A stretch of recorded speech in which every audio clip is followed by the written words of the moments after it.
What's up, everyone? Today I'm going to be working on these Washington Hawthorns. All right, well, as members of the rose family, hawthorn need some attention in terms of growing to stave off disease and pests. And these guys in my climate are actually relatively easy to grow, and I don't have too many problems with them, but I do treat them regularly with fungicide in order to prevent things like black spot or any of the numerous other diseases that affect all the members of the rose family, which includes a lot of bonsai species like crabapples, quince of all types, and so on. As young trees, the primary goal, just like with a lot of other bonsai, is to create a interesting trunk that we can then use later to add branches to. And so I've created some movement in the low trunk of these gallon containers, and we also sell them on Bonsaify.com as 3-inch starters. This one is for some reason a lot larger than average, but they're available on the website if you want to pick up a couple. When you wire them, these hawthorns do have a tendency to kind of try to get around what you did to them. So if you look at the base of this one, this section has been wired, and then there's a straight shoot coming out of that that's relatively strong. That shoot came out from the wired section. So this is what was originally wired, and you can see that the curve kind of goes around here, and so it's kind of abandoning a bunch of that movement. Just like crabapples, they have a tendency to create suckers, but we can work with that as a feature rather than a flaw in certain cases. So what I'm going to do with this one right now is add some additional wire and put some movement in this. So if I elect to make a larger composition, then I will have more options later. Now, as you might have guessed from the name, hawthorns have thorns.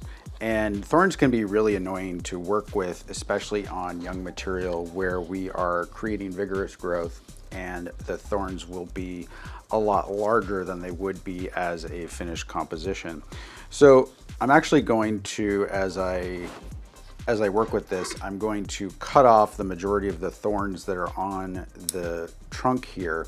They won't grow back, and you'll get new thorns on new branches, but once you cut the thorns off of a branch, you're not going to get thorns on that branch again. It's easy to remove them on the young material to make it so that you're not impaling yourself on them as you're trying to do wiring and that kind of thing.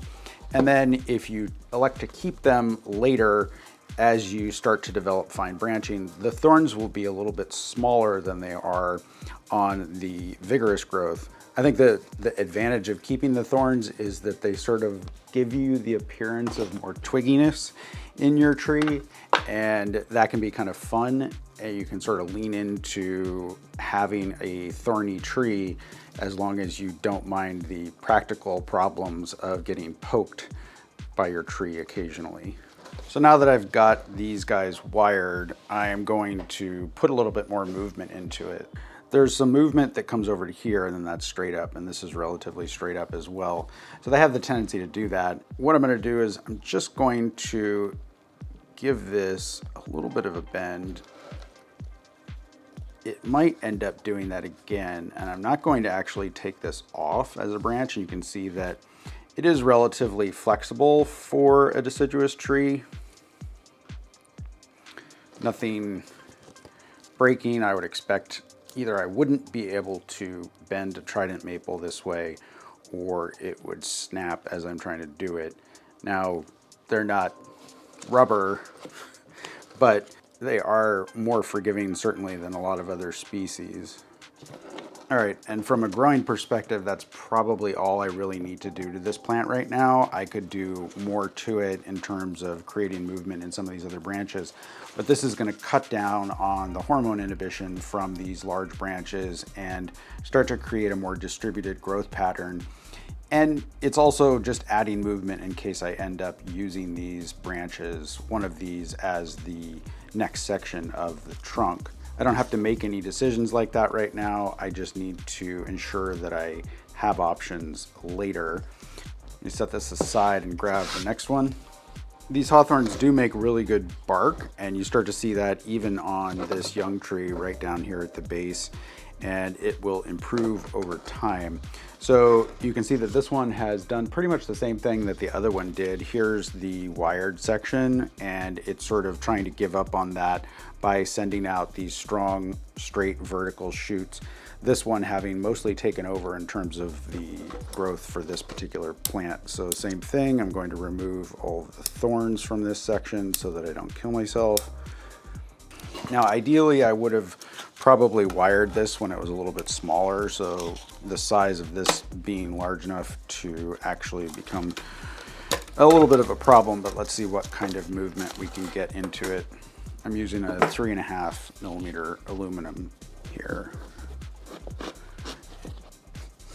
All right, in this case, I have stuck the wire straight down into the soil to anchor it. There's not much movement in the first section of the trunk, but I don't think I'm going to be able to bend it anymore. So what I'm going to do is try to concentrate on this next section and just create a little bit of movement there so that the tree isn't perfectly straight. Now, this whole thing could end up being cut off. Hawthorns are not particularly good at healing over wounds, and so if you look at some of the guys that collect wild hawthorns in England, you see a lot of carving going on. So rather than trying to heal over a large wound, you might actually enlarge the wound in favor of creating some interesting deadwood. This species, Washington Hawthorn, is native to the United States, but there are hawthorns all over the world.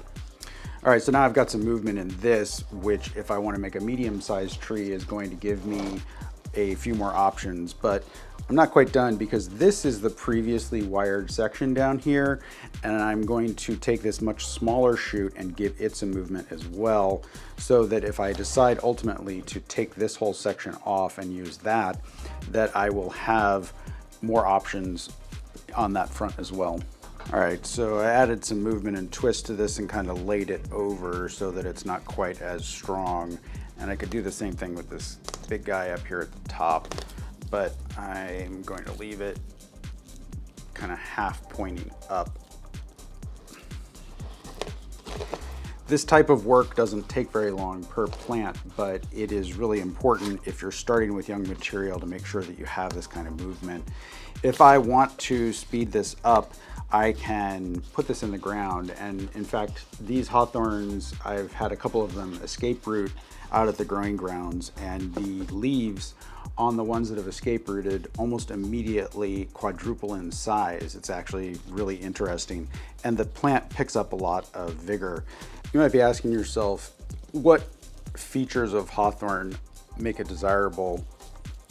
Since obviously the thorns are more of a practical problem and the diseases are also a practical problem, the best feature of these is their combination of being relatively hardy. So at least in my climate here in California, we see pretty good growth without too much disease pressure.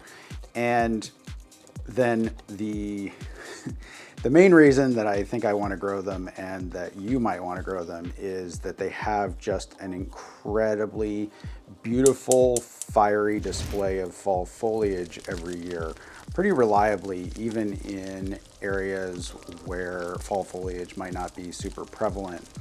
And I think that makes them really rewarding. It's a little unfortunate that I don't generally see them create flowers and berries while trained as bonsai. And that's not to say that you can't get that to happen, but at least in my climate, it's not common.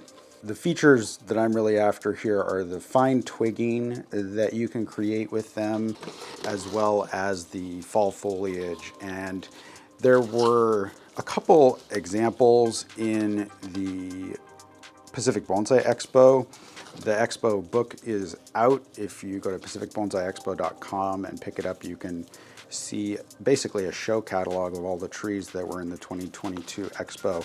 And among those was one by Greg McDonald, who's a grower from the foothills of the Sierra Nevada, the brother of Jay McDonald, and he had one of the best trees in terms of fall foliage in the show, and it was a Washington Hawthorn that he grew himself. So hats off to Greg. So what I've done with this one basically is to create the beginning of a cascade. So the base right here comes up, and then I've bent this strong branch down into a cascade form down here. In here, there's an old wound right there that hasn't healed over. And like I said, they're not super good at healing over. And then there's also this pigtail corkscrew thing that was the original wired section.